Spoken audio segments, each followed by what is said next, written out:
여러분 안녕하세요. 5시간 투자해서 수능 한국사 1등급 맞기의 신쌤입니다. 오늘 이게 9번째 시간인데요. 오늘의 주제는 조선 후기의 정치와 사상입니다. 자, 그럼 문제풀이 시작하겠습니다. 1번 2021년도 기출문제네요. 다음 자료를 활용한 탐구 주제로 가장 적절한 것은 진주민 수만 명이 무리를 지어 서리들의 가옥을 불사르고 부수자 경상우병사 백낙신이 이들을 해산시키려 하였다. 이때 백성이 그를 둘러싸고 삼정의 문란에 대해 항의하였다. 임술년에 경상도, 단성, 함양, 계령, 인동 등 여러 고을에서 백성이 소동을 일으켰다. 이들은 수령을 포위하고 조세를 줄여줄 것을 요구하거나 향인들을 쫓아내고 환곡장부를 빼앗았다. 이 문제 지문에서 얘기하고 있는 역사적 사건은 그러네요. 1862년에 일어난 진주밀란을 계기로 촉발된 임술농민봉기. 따라서 탐구 주제 임술농민봉기와 관련된 거 나와야 되겠네요. 한번 찾아볼까요? 1번 신라말 지방호족의 성장, 2번 고려전기 문벌귀족사회의 동요, 3번 고려 후기 삼별초의 항쟁, 4번 조선 전기 훈구와 사림의 대립, 5번 조선 후기 농민봉기의 발생. 그러네, 임술농민봉기 조선 후기의 대표적인 농민봉기네요. 5번 정답. 자, 이 문제에서 뭘 묻고 있죠? 그렇죠, 이 문제는 조선 후기의 농민봉기에 대해 묻고 있네요. 자, 그럼 조선 후기의 농민봉기 정리합니다. 조선 후기 농민들이 근데 왜 봉기를 일으켰죠? 그렇죠, 세도정치 아래에서 삼정, 즉 전정, 군정, 황곡이 문란해져 도저히 살 수가 없어서 그래서 봉기를 일으켰죠. 자, 그렇게 해서 발생된 농민봉기 중에서 가장 대표적인 것이 홍경래의 난과 임술농민봉기.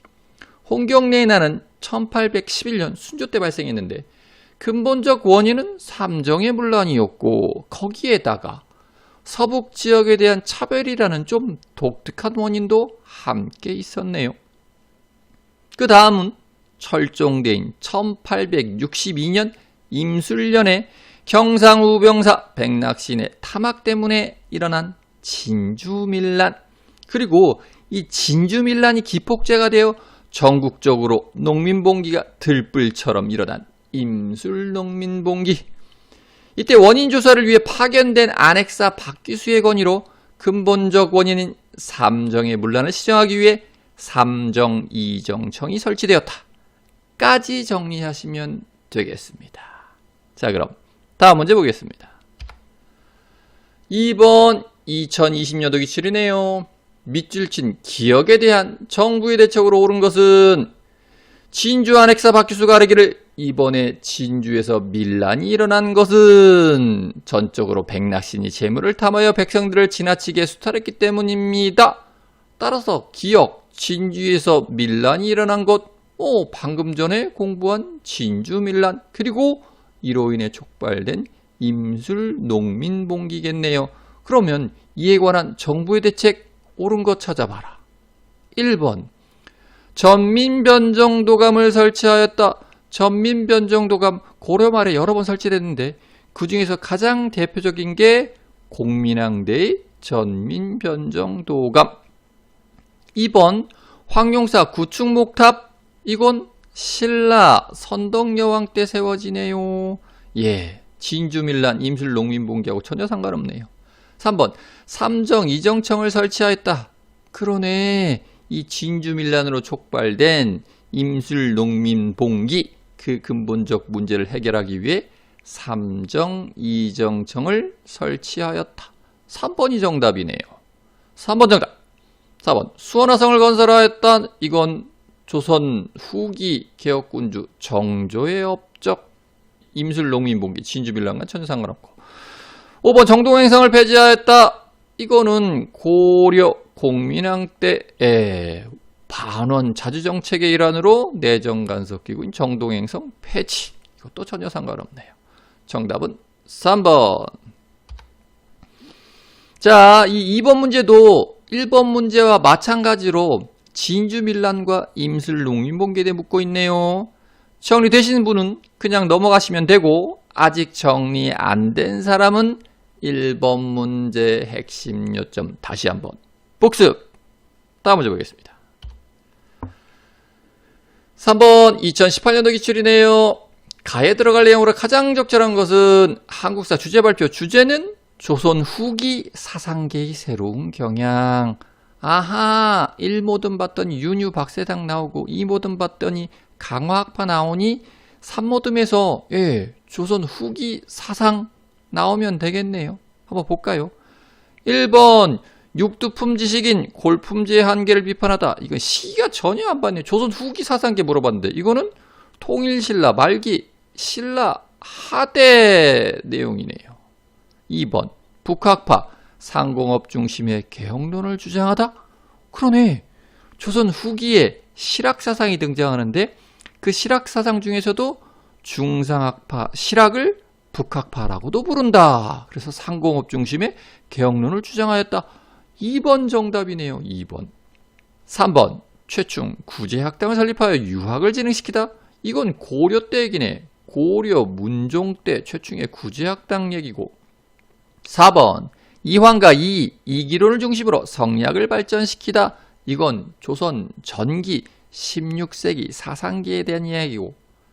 5번 신진사대부 성리학을 도입하여 사회모순을 개혁하려 하다. 이거는 고려말 신진사대부에 대한 내용. 따라서 정답은 2번이었습니다. 자, 이 문제는 조선 후기의 사상에 대해 묻고 있네요. 조선 후기로 들어서자 집권자들인 서인, 그 중에서도 노론을 중심으로 성리학의 교조화, 즉 성리학의 절대화가 이루어진다. 쉽게 얘기해서 이제 주자의 학설에 대해서 어떤 비판도 하면 안 되는 사회 분위기가 조성된 거예요.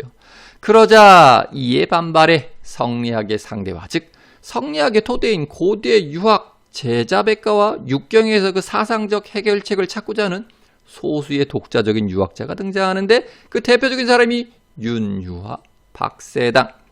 그런데 권력대학하고 소수였던 이들은 과연 어떻게 되었을까요?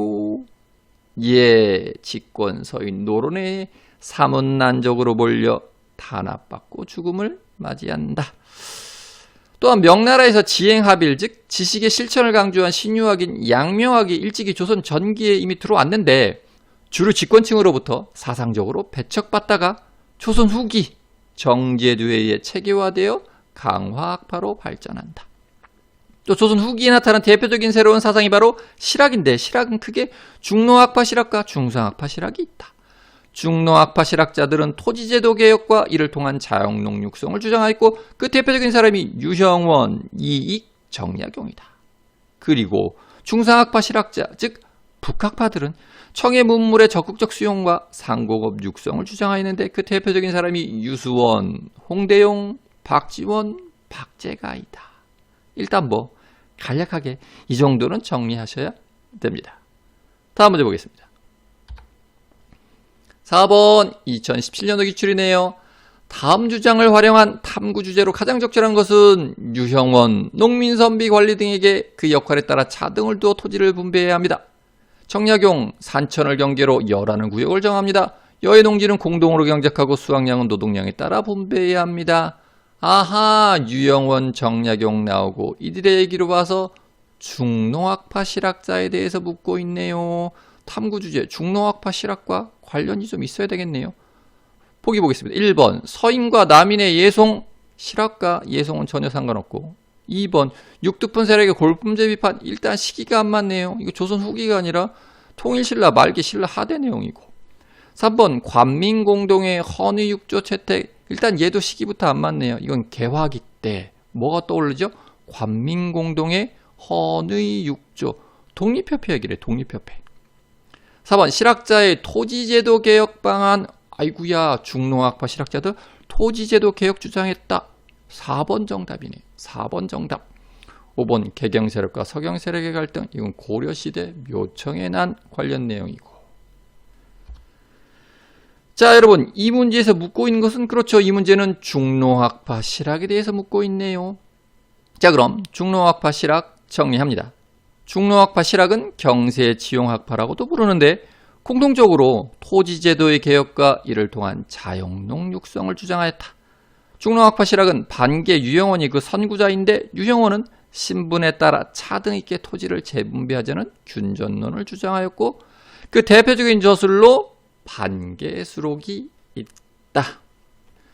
이익은 생계유지를 위한 최소한의 토지인 영업전의 매매를 금지하는 즉 토지 소유의 하한선을 두자는 한전론을 주장하였고 그 대표적인 저술로 성호사설이 있다.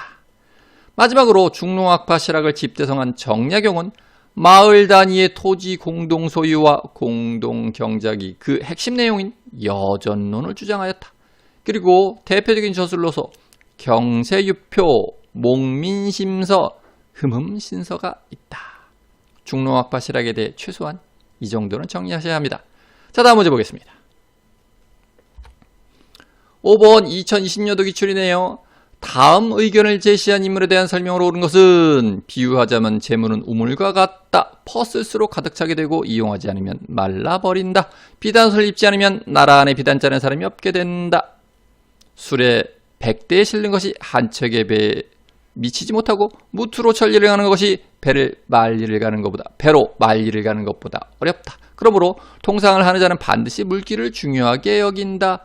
북학의 북학의를 저술한 박제가에 대한 설명을 묻고 있네요. 여러분, 우물물의 비유, 그 다음에 수레와 선박의 이용을 강조한 북학의 저자 박제가. 따라서 보기 중에 찾아볼까요? 상국유사를 저술하였다. 이건 이련에 대한 설명이고 2번 대동여지도를 제작하였다. 이건 김정호에 대한 설명이고 3번 일본군의 침입에 맞서 의병을 일으켰다. 이 의병 대표적인 건 그러네요. 최익현, 신돌석 이런 사람들 얘기고 4번 청에 발달된 기술을 수용하자고 주장하였다. 이게 정답이네요. 청의 문물을 적극적으로 수용하자. 박제가의 주장. 4번 정답. 5번 청의 쌍수를 제창하고 결사운동을 주도하였다. 이건 고려시대 보조국사 진울에 대한 설명. 정답 4번이었습니다. 자, 이 문제는 중상학파 실학자인 박제가에 대해 묻고 있는데 이번 기회에 중상학파 실학에 대해 정리해 봅시다. 중상학파 실학은 이용후생학파라고도 하고 북학파라고도 한다. 이들은 청의 문물을 적극적으로 수용하고 상공업을 육성하자고 주장하였다. 중상학파 실학자의 선구자인 유수원은 산업공상의 직업적 평등과 전문화를 주장하였고 대표적인 저술로 우서가 있다. 홍대용은 노론 명문가 출신으로 북학파의 선두주자였는데 기술 혁신과 문벌제도의 철폐, 성리학의 극복이 부국강병의 근본이라고 주장하였다. 그는 또한 의산문답이라는 책에서 실온과 허자의 문답을 통해 성리학을 비판하고 지전설, 무한우주론을 주장하였다. 박지원은 상공업 진흥, 수레와 선박의 이용을 주장하였고 대표적인 저술로 열하일기, 허생전, 호질 등이 있다. 박제가는 북학의라는 책에서 우물물의 비유를 통해 절약보다는 소비를 권장하고 상공업 진흥, 수레와 선박의 이용, 청과의 통상 강화, 청의 문물 적극 수용을 주장하였다. 간략히 이 정도는 정리하셔야 합니다. 자, 그럼 이것으로써 오늘 강의 마치도록 하겠습니다. 감사합니다.